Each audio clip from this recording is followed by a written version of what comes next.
Good afternoon and a warm welcome to our audience. I am Jasmine from 2050 Health. Hearing loss is a major public health issue in India, affecting millions across all age groups. With approximately 63 million people impacted and only 10% seeking treatment, it poses significant challenges. World Hearing Day, observed on March 3rd, highlights the need for early detection and intervention. Let us unite to raise awareness, advocate for early intervention, and ensure that individuals grappling with hearing loss receive the necessary support and care. Today, to give more insights on hearing loss, we are honored to welcome Dr. Udayabhanu, an accomplished ENT and skull-based surgeon with a fellowship in neuro-otology, implants, and skull-based surgery. With over a decade of experience, Dr. Udayabhanu serves as a visiting consultant at several prestigious hospitals. His expertise has been recognized with prestigious awards, including the RAF Cooper National Award and the Young ENT Surgeon Award in Karnataka. It is indeed a privilege to have you join us, sir. Welcome. Good evening. I'm Dr. Udayabhanu HN. I'm a practicing ENT and skull-based surgeon and also a neurotologist in Bengaluru.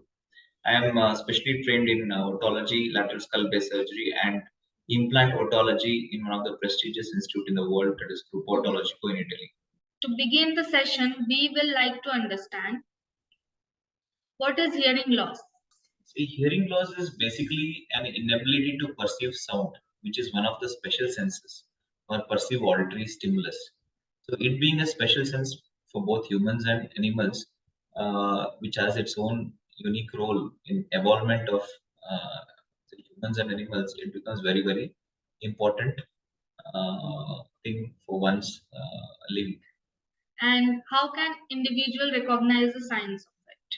See, when you ask this question, how individuals can recognize the sign, it depends on the age group also. For example, if it is a child or a neonate who's having some kind of a hearing impairment, then the neonate or a child, newborn child, might fail to respond to sound stimulus which is given. So for this, the parent should be able to, or the mother should be able to pick up this particular sign, which is very important. And also, as a child grows, there could be an impaired development of language and speech, and there could be some behavioral problems that child may encounter. And these are the signs in the children. Whereas when it comes to adults who have an hearing improvement, they could simply complain of an ear block or ringing in the ear or some kind of added sounds in the ear, and sometimes they may have impaired verbal skills following hearing loss, and also sometimes they may present with some kind of a depressed appearance, or they could be having signs of depression, could be, have a huge psychological impact on them also. So these are some of the signs which one should pick up. So for you, my second question would be, what are the most common causes of hearing loss and what preventive measures can individuals take to protect their hearing? See, the common causes of hearing loss, see, here is one of the beautifully designed structure by God, and also one of the most complex structures in human body. So by this, it also means that there will be various causes of hearing loss.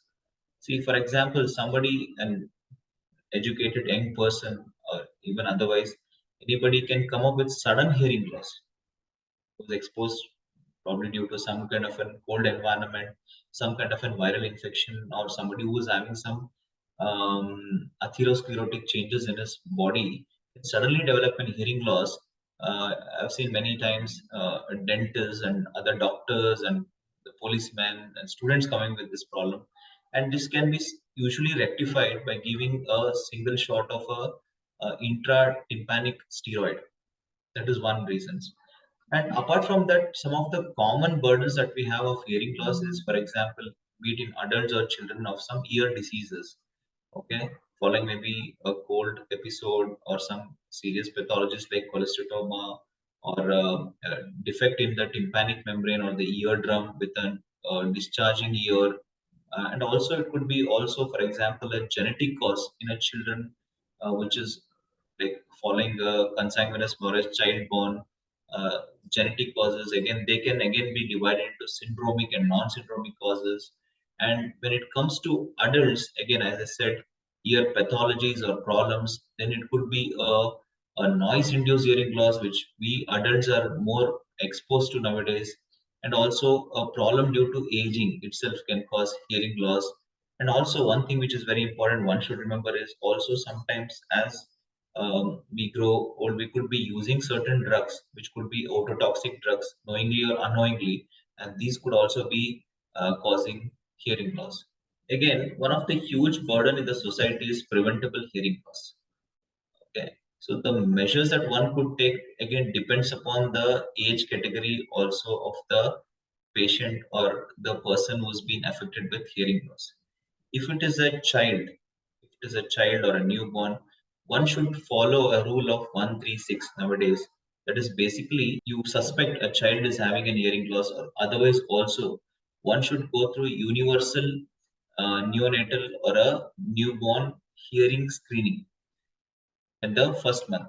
And at the by third month, in case the child is detected to have a hearing loss, should be on some kind of a hearing aid. And by about 6 months, no, the child, in case if he has an hearing loss, should be put into some kind of a program or enrolled in some kind of an intervention program so that he gets an early intervention. That is one thing. And second thing is that in case of adults also, we have a basic screening methods, like an be it an audiogram or other tests which we'll discuss later, so that you could recognize and you could treat the adult who's having a hearing loss based on his problem. Thank you, sir. Can you please discuss the importance of early intervention in addressing hearing loss? So hearing loss, as I said, early intervention is by, say, if it is a child, okay, the early diagnosis will help him to undergo certain interventions, be it in terms of an hearing aid or be it in terms of an implant, or be in terms of a bone anchored hearing aid or others, what we call sometimes also a cochlear implant, will be helpful to restore his hearing so that his development of language and cognitive, that is the functioning of the brain, is good. In adults, again, if there are certain early interventions done for a person with a ear pathology or a ear problem, or say for example a discharging ear, then a simple surgical intervention can help him to have a good hearing. That is, a surgeon who's a trained otologist can intervene after a proper diagnosis, and then he could intervene to restore his conductive hearing loss. But if it is along with this conductive hearing loss, if the person over a period of time is neglected and is left due to repeated ear infections and other causes, he will also develop a nerve deafness, that is sensorineural hearing loss. And then surgery alone may not completely restore his hearing. He may need a hearing aid or an assisted device which helps him in hearing. And if the hearing loss is primarily sensory hearing loss, and if it falls in the range where it could be aided, then basically what the person or individual requires is an hearing aid. And the latest advancement in diagnosis and treatment options? The latest advancements in the sense, basically not, it's been there since some time.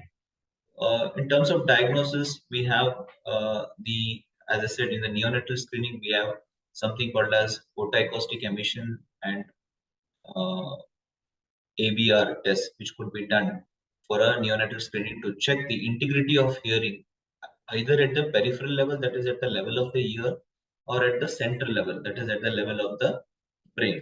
Similarly, in adults, we have this all the basic hearing test which could be done.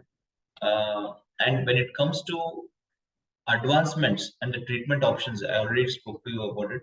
That is, in a child, basically we have, if it is a child who's been born deaf, okay, with a good anatomy in his ear, they could do something called as a cochlear implant within, at least ideally preferred by 6 months to 1 year, or if not, at least by 5 years of his age, which is the ideal. Of course, we have newer various options that are available in literature that one could follow. Apart from that, we also have the option of something called as a bone anchored hearing aid, and we also have hearing aids which are getting more and more sophisticated. Like for example, you could have an hearing aid with a Bluetooth and certain things which where you can switch on a TV, you can probably connect to your car and other things, appliances.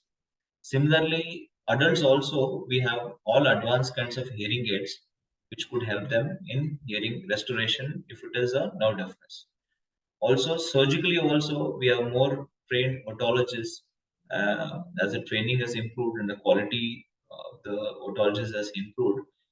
Various options are available depending on the type of the ear disease which is there to restore the hearing in an adult also. So I would like to know about how does hearing loss impact children and what are the specific challenges they may face due to hearing loss? The hearing loss affecting children is a very obvious and very relevant question in the sense a child who is supposed to develop his language and speech in the early years of his life, that is between say starting from once he starts speaking, say 1.5 years to where he starts learning more words by the age of 5 years, this becomes very crucial. In case the child is having a hearing impairment or a hearing loss, what happens is that the cognitive development of the child is affected. That is, the child's development of the brain is affected. In other words, what happens is something called as a cortical plasticity or neuroplasticity sets in, and is, as I said, language development and is development of what you call as intelligence or the IQ might be affected. And also, this will percolate into some kind of a behavioral problem in a child, and which will be not only a huge social burden, and also it will be a huge burden to the family in terms of or huge um, becomes a huge impact in the life in the family for this the child as well as the parents of this kid in case early intervention is not done. So can you please throw some light on how does untreated hearing loss impact mental health and quality of life? So the untreated hearing loss, as I said, hearing is one of the special senses. It's one of the special stimulus which God has gifted to us, and probably one would only realize when it is lost. So this we keep seeing in our day-to-day practice as an otologist, as an ear surgeon, or a ear specialist. When we realize what we see is that the patients, once they lose the hearing or once the hearing has been lost, that is when that really hits them that what was that sense that they had which was so useful to them. So early impact, as I said, be it in children or be it in adults, one is that it is going to have a huge cognitive impairment to the child or even to the adults over a period of time if they have that hearing loss. It definitely affects their quality of life in terms of education in a child or in the employment to the adult who's having this hearing loss, or he could face some kind of a social embarrassment in his workplace or in his a child in his school, which is very important because the teacher who's next to the child or the mother in the home or in the parents at home or the relatives should be able to pick up these signs so that if at all it could be preventable and it could be helped upon, should be done at a early stage. So invariably also adults with a long-standing hearing loss tend to have some kind of a psychological impact in terms of their behavior, and their social interactions may be severely affected. They could isolate themselves because they feel that depressed, and this is how it is going to impact the quality of life as well as it will be a burden on the society. What challenges do individuals with hearing loss face in assessing education, employment, and healthcare services? And how can these barriers be addressed? See, as I said, this hearing loss can be a huge burden on the society or is a huge burden globally. For example, worldwide, approximately 5% of the world's population is suffering with some kind of an preventable hearing loss. And apparently, this hearing loss happens to be the fifth leading cause of ears with disability that are lost due to this burden of hearing loss. In fact, you will be surprised to know that it ranks higher when compared to even diabetes. So, needless to say that it affects the education, the employment, and what a person with a severely hearing impaired impairment can face when he's dealing with the society or his interactions with the surrounding and the society. And the way to address these barriers is first is to do early diagnosis, just like any other preventive and community medicine strategy. One is early diagnosis so that he could early intervene to restore his hearing if it is possible. So this is the strategy that has to be affected.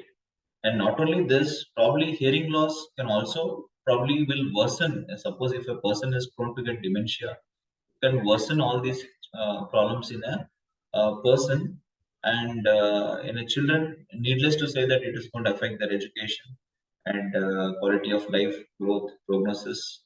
Uh, Also depends on the type of hearing loss, though.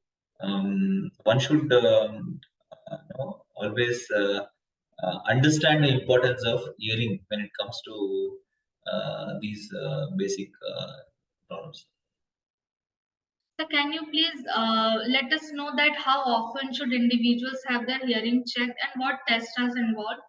See, when it comes to getting the hear checked, I would say, or the hearing checked, as soon as one gets any symptom in the ear, one should consult a trained ear specialist or a ear doctor or an otologist. This is the first thing that one should do. And it is definitely, once you meet a doctor or a surgeon, it is left to his clinical acumen to order the ear test for you or get the basic hearing assessment. So as soon as you get any symptom or you feel that there is a symptom, one should not hesitate to consult a doctor or a ear specialist. I often notice in our practice that especially females or even otherwise, even without any gender bias, people with hearing problem have an hesitation to say that they have an hearing problem. They tend to hide and they always tend to defend that they're hearing well. This is one of the things that one should definitely, if it also there's some message, the moment one, unlike say for example somebody with an eye problem, generally they are more open to going and consulting an eye doctor and expressing that they have a decrease in vision. Similarly, I wish or we I mean this should be one of the things that people with hearing loss should be open up enough to tell the doctor when they're visiting that they have an hearing loss. They should not see that as a social stigma uh, associated with them. So this itself tells that as soon as you get the symptom, you go and get it checked and get the test done. And I think after certain age groups, say like once you cross an age of 50 or especially at diabetics, I think should get, if you ask me, annually their ear checked and at least hearing loss assessed. And people who are on certain medicines also, say some ototoxic drugs who are on some aminoglycoside or treatment for certain problems should also make sure that they get annual ear checkup with a hearing screening. They could get a basic ear screening that should be very helpful to them. So according to you, what are the lifestyle changes or habits that individuals should consider to protect their hearing, such as noise reduction strategies and using hearing protection? The lifestyle changes, I think, as we all know, certain diseases or certain problems we all face, humans face is because of the lifestyle itself. So definitely, say for example, somebody working in a noisy environment or people working in factories should make sure that one is that they have an annual ear checkup, which we do see in our practice at certain companies or certain organizations send them to the doctor for their hearing evaluation and the ear being checked. Apart from that, they should also take certain precautions of using a ear muff or ear plug, or there are certain devices which could help you to protect against this high intensity sounds. For example, you can even see a pilot who's wearing an ear uh,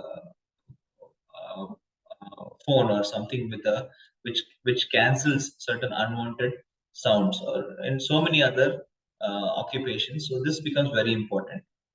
As far as other lifestyle is, smoking is definitely one thing which affects ear in many ways, be it causing some kind of an ear infection, or it could even cause a kind of a nerve deafness over a period of time, or what I can call as a sensory neural hearing loss.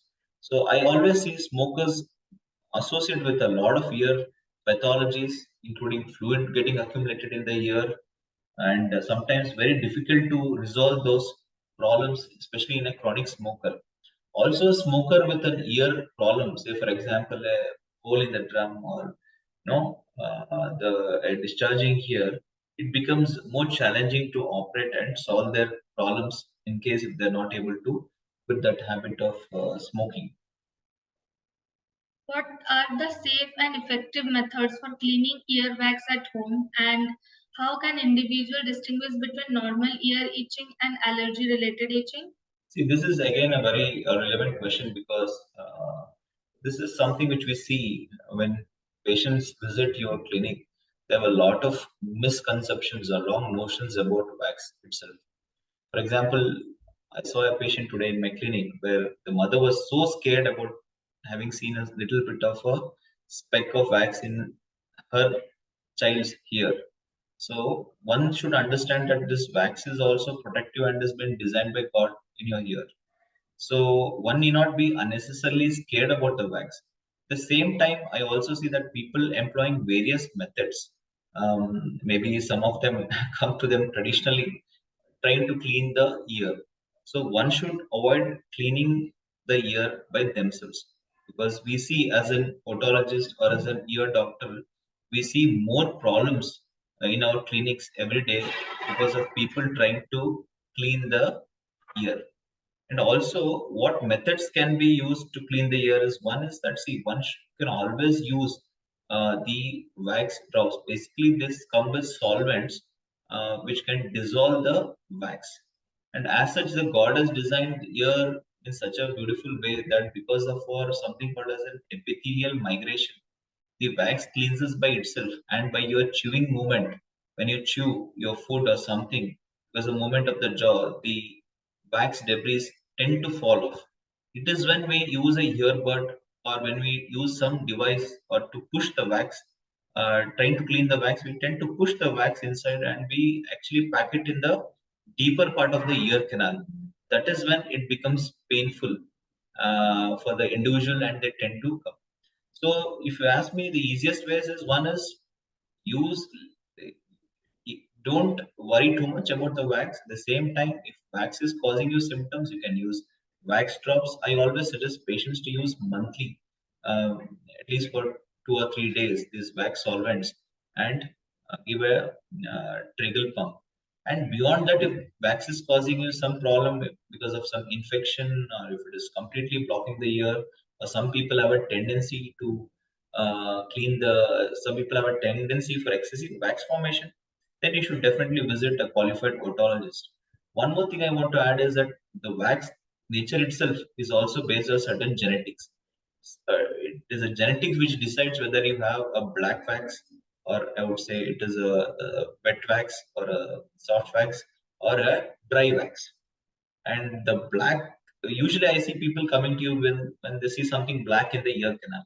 So it is basically because of the oxidation of the wax that it is black. So one need not unnecessarily worry about these things, and you can always consult a nearby ENT specialist. Again, this ear itching is one of the common problems for which people visit your clinic, and for some people, you'll be surprised, it becomes such a nagging problem that really disturbed by this itching of the ear. Now, when it comes to an allergy causing an ear itching, it is very easy, because generally people, it will be easily picked up by any ENT practitioner or a clinician at various levels, because they are associated nose problems, itching in the nose, they have itching in their throat. They also have something called as running nose, or say watering of the nose, watering of the eyes. So these are the sneezing, these are the symptoms which will tell you that it's because of your allergy that you also have an hearing itching. It is just one more symptom which is associated with an allergic nose. Okay. When it comes to itching, otherwise, one should also understand one of the real most important reason for your ear to itch is because of your habit of trying to clean the ear unnecessarily. Okay. So this practice of trying to clean the ear with whatever is that you get sometimes, maybe it in earbud or maybe it's certain metallic tips to clean the ear, so should be avoided. This is caused by ear itching. So what one could do when their ear is itching is you can use a simple uh, wax drops or a wax solvent and can put in the ear and press the tragus to avoid that itching. So this will be my last question for you. What are the recommended treatments for hearing loss and related conditions? See, the recommended treatments we already discussed. Like, see, if it is a child with a ear problem, or be it an adult with a ear pathology or a ear disease, like as I said, otitis media with a hole in the drum, or even sometimes serious pathologies, sometimes like cholesteatomas, or sometimes it could be even tumors in the ear, which is quite often there. So one should be able to undergo a good surgery, and then some of these problems can be solved. If it is a nerve deafness in a child or an adult, we always, as long as it could be aided by an hearing aid, we can go for an hearing aid. Once it is beyond the scope of an hearing aid, then cochlear implant becomes one of the options, especially in a child who is newborn and who has lost his hearing. And if it is an adult, again, post-lingual, who has developed language and over a period of time, age, he has lost his hearing, and now the hearing cannot be as good as his earlier hearing because of even a good and a hearing aid, then even there is an option of cochlear implant for even an adult post-lingual. So which is definitely one of the future things which is going to pick up in at least in Indian scenario. And also we have various types of, as I said, devices, Baha, and even middle ear implants which are there. So, and also hearing aids with newer technologies, more slimmer versions of the hearing aids, more effective hearing aids. So all these things should be in consultation with a ENT specialist, as well as the audiologists play a very important and equal role. So it should be in tandem, that both should be in sync and try to restore the hearing of the patient. And so, needless to say that all of this depends upon good clinical evaluation first, followed by good hearing workup or an audiological workup, and then one should plan what is the best way to restore hearing in this particular patient or an individual. And how can individual determine if they need hearing aids? That is, as the individual visits a clinician, if they have some symptoms with the hearing, uh, the clinician will be able to tell them that they need an hearing aid. So, and it's always better to go for these hearing restoration solutions, or try to get the hearing fixed or the ear fixed, through a proper channel. Because nowadays we also see a lot of online people trying to solve problems online or using Google or the internet.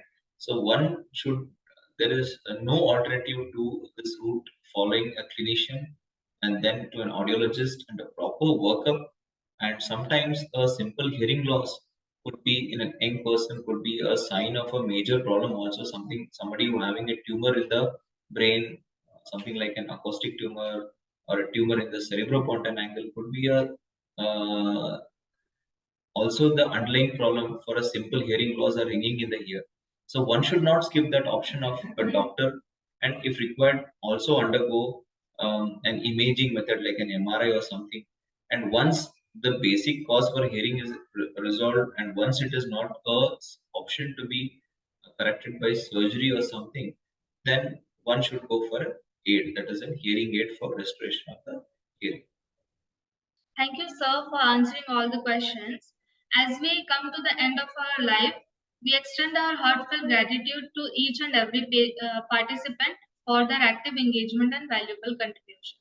We hope that today's insights and discussions have provided you with valuable knowledge and practical strategies that you can implement in your respective fields. We would also like to express our sincere appreciation to our esteemed speakers for sharing their expertise and insights with us today. Your expertise has been instrumental in making this webinar a success. As we conclude, we invite you to stay connected with us for future events, discussions, and collaborations. Thank you from 2050 Healthcare, with you in every step of healing.